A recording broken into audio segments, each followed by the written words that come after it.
Back in January, I told you a rather ridiculous tale about the MG5, MG's electric estate, that had a rather peculiar problem. It had been decided that the roof rails on this practical family car were for decoration only, and they weren't suitable for carrying a load. How can a car manufacturer make such a ridiculous blunder? Well, it looks like things have changed, and there's some good news.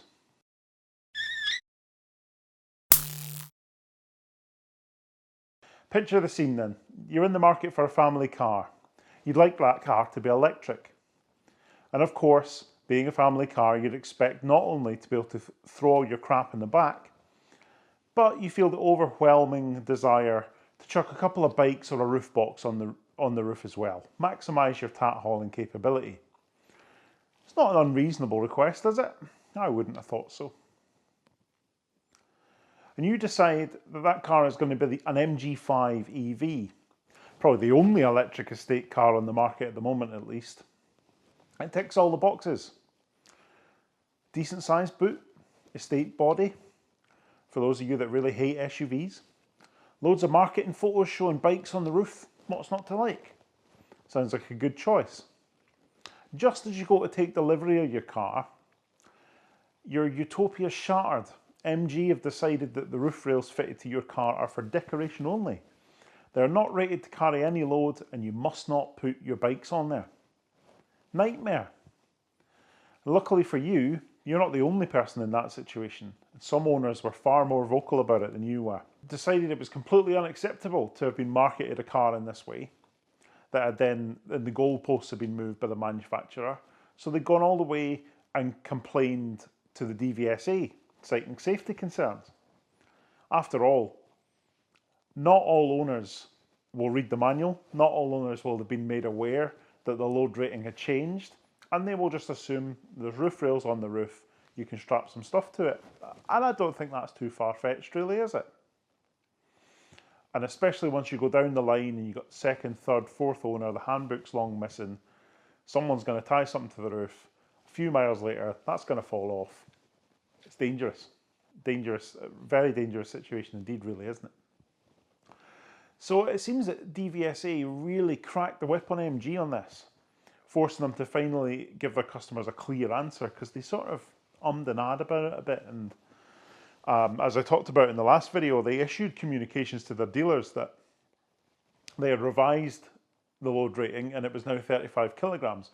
But they very quickly, on the same day in fact, retracted that message again and said, hang on, we've not actually done all the testing. There's still some engineering work to do. And so carry on with they're for decoration only, and let's not tell people they can actually put a load on the roof. But it turns out the DVSA, I think, twisted their arm, and MG actually had to do some proper testing on what the roof rails were actually capable of. And it turns out they are rated to carry 35 kilograms and they have been declared safe to use. It's not a huge amount of load, really. You'll not be wanting to put too heavy a roof box on there. And e-bikes and stuff like that might cause you a little bit of an issue. 35 kilograms is certainly well below, say, the 75 kilogram rating that MG put on the ZS EV.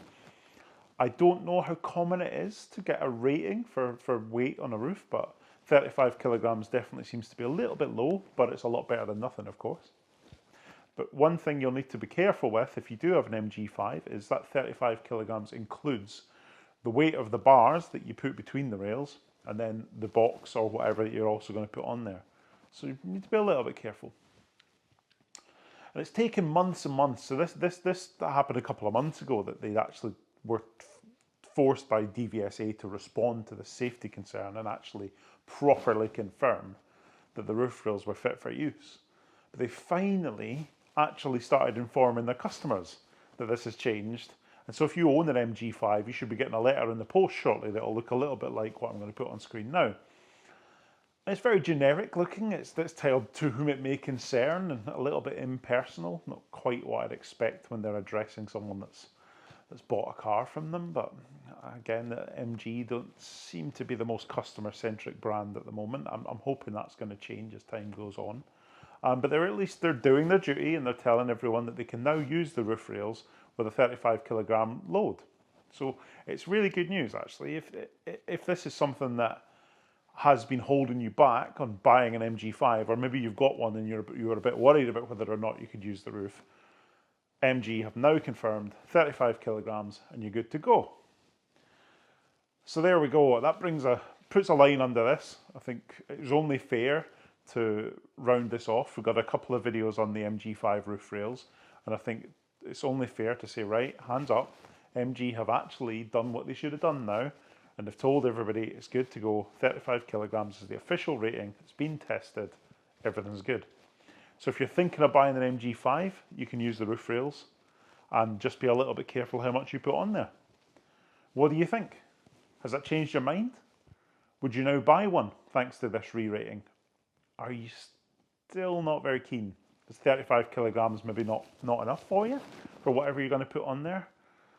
Does it feel a little bit like a paperwork exercise? Do you have confidence that these tests have been done? Now, obviously, they've told the statutory body that everything's good to go, so one would assume that they've carried out some engineering work and it's not just a paperwork exercise, but who knows, eh?